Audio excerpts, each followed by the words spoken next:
Olá, a paz do Senhor seja com você.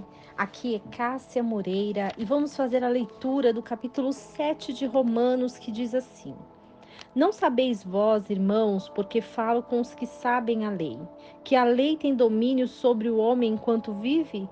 Porque a mulher que está sujeita ao marido enquanto ele viver, está-lhe ligada pela lei. Mas morto o marido, está livre da lei do marido. De sorte que, vivendo o marido, será chamada de adúltera se for de outro marido. Mas, morto o marido, livre ela está da lei. De tal maneira que não será adúltera se for de outro marido.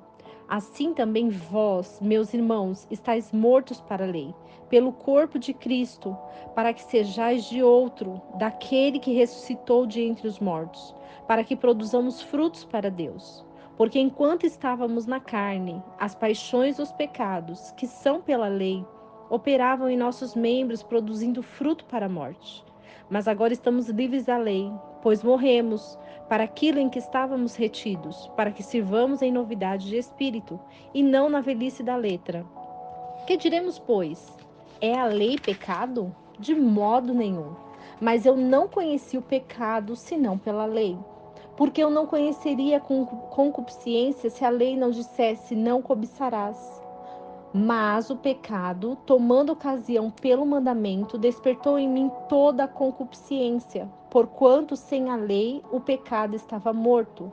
E eu, em algum tempo, vivia sem lei, mas vindo o mandamento, o pecado reviveu e eu morri. E o mandamento que era para a vida, achei eu que me era para a morte. Porque o pecado, tomando ocasião, enganou-me pelo mandamento, e por ele me matou. De maneira que a lei, na verdade, é santa, e o mandamento santo, justo e bom. Logo tornou-se-me o bom e morte? De modo nenhum. Mas o pecado, para que se mostrasse como pecado, pelo bem operou em mim a morte, para que o pecado, pelo mandamento, se fizesse excessivamente maligno. Porque bem sabemos que a lei é espiritual, mas eu sou carnal, vendido sob o pecado. Porque o que faço, não o aprovo, pois o que quero, isso não faço. Antes faço o que aborreço. E se faço o que não quero, consinto com a lei, que é boa. De maneira que agora não sou eu que faço isso, mas o pecado que habita em mim. Porque eu sei que em mim, ou seja, em minha carne, não habita bem algum. Porque o querer está em mim, mas não consigo realizar o bem. Porque não faço o bem que quero, mas o mal que não quero, esse faço. Ora, se eu faço o que eu não quero, já não faço eu, mas o pecado que habita em mim. Acho então esta lei em mim que o mal está em mim quando quero fazer o bem. Porque segundo o homem interior, deleito-me na lei de Deus, mas vejo outra lei em meus membros, que batalha contra a lei do meu entendimento, e me prende debaixo da lei do pecado, que está nos meus membros. Miserável homem que sou, quem me livrará do corpo desta morte? Dou graças a Deus por Jesus Cristo, nosso Senhor. Assim que eu mesmo, com o entendimento, sirvo a lei de Deus, mas com a carne, a lei do pecado. O capítulo 7 nos ensina que Paulo estava falando sobre a lei. E Paulo fala sobre o domínio da lei, porque quando estamos na lei, que é boa, nós entendemos que nós precisamos cumprir a lei. Ele cita um exemplo de uma mulher que está sujeita ao marido porque ela está ligada à lei enquanto ele viver. Porque eles fizeram um contrato e esse contrato ele se torna válido no mundo espiritual porque se a mulher for de outro homem, ela será chamada adúltera. Mas se o marido morrer, ela viverá. E ela pode estar livre da lei, e aí ela pode casar-se com outro homem. Mas, estando o marido vivo, ela não pode casar-se com outro homem. E quando Paulo nos ensina sobre a lei, ele quer dizer que quando nós servimos em novidade de espírito, nós entendemos que a lei, ela é boa. Não que estejamos debaixo da lei, mas estamos vivendo conforme a lei nos orienta. A condição do homem, ela é exposta quando nós podemos observar as proibições que o homem deve fazer durante a sua caminhada para que ele não possa ser enganado. O que significa? Significa que quando nós fazemos uma escolha, nós precisamos arcar com essa escolha, nós precisamos viver essa escolha. E se essa escolha for uma escolha que não nos agrada, nós precisamos entender que o problema está em nós, porque nós fazemos escolhas. E as escolhas que nós fazemos são escolhas onde nós precisamos batalhar, onde nós precisamos enfrentar, onde nós precisamos viver para que a glória de Deus se manifeste nas nossas vidas. E muitas vezes nós esquecemos que nós herdamos uma maldição. Muitas vezes nós esquecemos que nós temos o pecado na nossa vida e que diante desse pecado que nós levamos e carregamos, que são heranças hereditárias dos nossos antepassados, nós precisamos batalhar cada dia através das orações, através do jejum, através da leitura da palavra.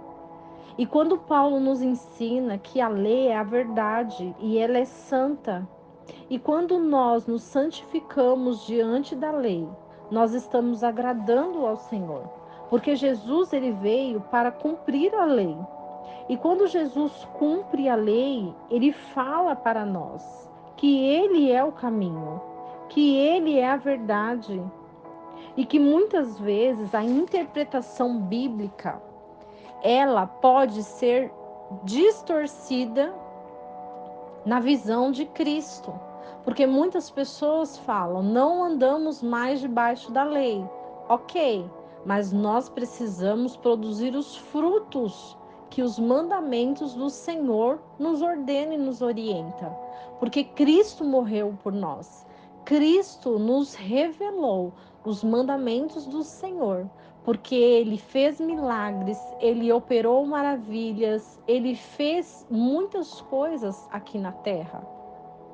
E diante dessa meditação, onde nós podemos entender que a batalha da nossa mente contra a nossa carne é o que refere-se da lei do pecado, porque nós não somos salvos pela lei, mas pela graça, porque o Senhor fez a oferta a Deus no seu corpo para morrer por nós em sacrifício. E quando nós sabemos que Jesus, ele morreu por nós para que pudéssemos ser libertos do pecado, para que pudéssemos estar diante de Deus, na presença do Senhor, sem véu, rasgando-se o véu para que pudéssemos ter acesso ao nosso Criador. Isso refere-se que o que anula a nossa presença diante de Deus são os nossos pecados. E por isso que nós devemos nos arrepender todos os dias. Devemos ter consciência do que causa, das consequências que tem o pecado. A consequência do pecado, da lei, é referente ao pecado de não cumprir essa lei. Mas o que é não cumprir? É estar debaixo? Não. mas é fazer-se com que a lei seja boa nas nossas vidas. Paulo descreve: não cobiçarás. Se Deus não quer que nós cobicemos, nós não podemos desejar aquilo que é do outro, porque cada um tem algo de Deus para que possamos florescer nessa terra, frutificar. E se eu estou dando os meus frutos, é porque eu plantei lá atrás. E o que eu plantei? Eu plantei um roubo, eu plantei discórdia, eu plantei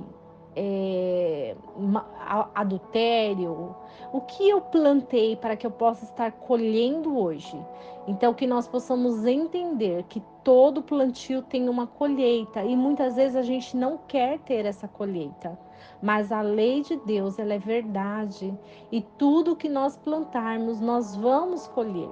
Por isso nós precisamos pedir a misericórdia do Senhor, porque os nossos pecados, eles caminham conosco, mas nós precisamos lutar contra os pecados, lutar para que nós não sejamos enganados, para que o pecado bata na nossa porta e nós possamos fugir dessa aparência do mal. Porque às vezes, e muitas vezes, o mal não vem com uma aparência ruim. O mal vem como uma aparência boa. E o mal seduz através das palavras. O mal seduz através daquilo que aparentemente parece ser muito bom, mas não é. Então, por isso, eu quero te convidar a orar comigo nesse momento. Ó Pai, quantas vezes nós fomos enganados? Quantas vezes o pecado bateu na nossa porta e nós abrimos para entrar?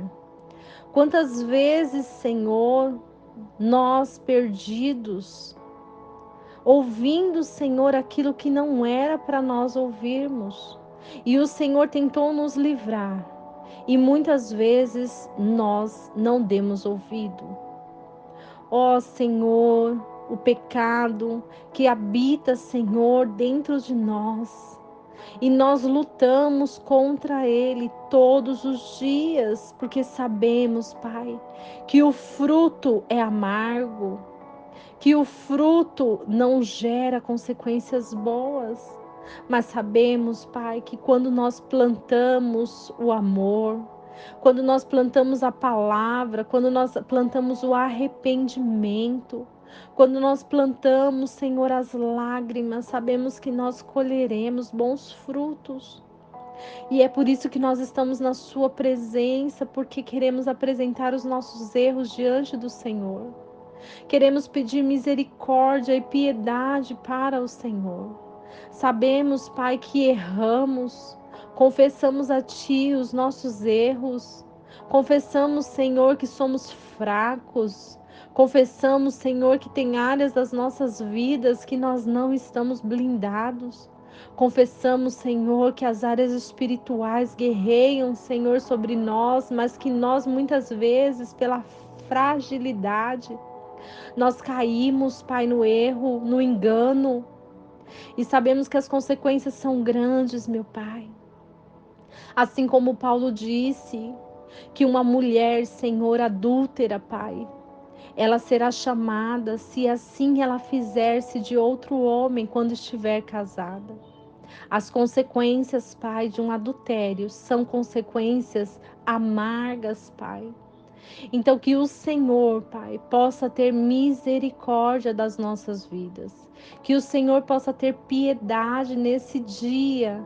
E que o Senhor, Pai, com o teu amor e com a tua verdade, venha nos ensinar. Venha colocar em nossos corações esse aprendizado, Pai, para que possamos entender que as consequências do pecado geram dores físicas, dores emocionais, dores espirituais, mas que sabemos, Pai, que diante do Senhor, o Senhor pode apagar tudo o que houve no nosso passado. O Senhor pode nos perdoar através do sangue de Jesus. O Senhor pode nos livrar da morte através do seu Filho na cruz. O Senhor pode nos avivar, nos ressuscitar através dos passos do seu Filho. Que o Senhor, neste dia, possa ter piedade, misericórdia das nossas almas. E que o Senhor venha nos resgatar apressadamente, porque queremos, Pai, assim como Paulo, anunciar o seu Evangelho, pregar as boas novas e conscientizar, Pai, a cada um que crê no seu Filho, que há consequências no pecado, mas que há livramento quando nós nos arrependemos. Que o Senhor olhe os nossos corações e que estejamos arrependidos, Pai, nesse dia, de todos os erros que fizemos, de todas as escolhas, Pai, erradas, de tudo aquilo, Pai, que não fazia parte do nosso caminho.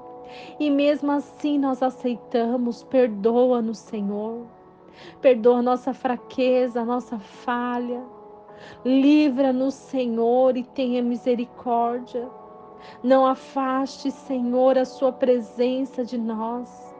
Não afaste, Senhor, o teu Espírito Santo das nossas vidas, para que possamos diariamente te adorar, te louvar e bendizer o seu nome para sempre. Amém.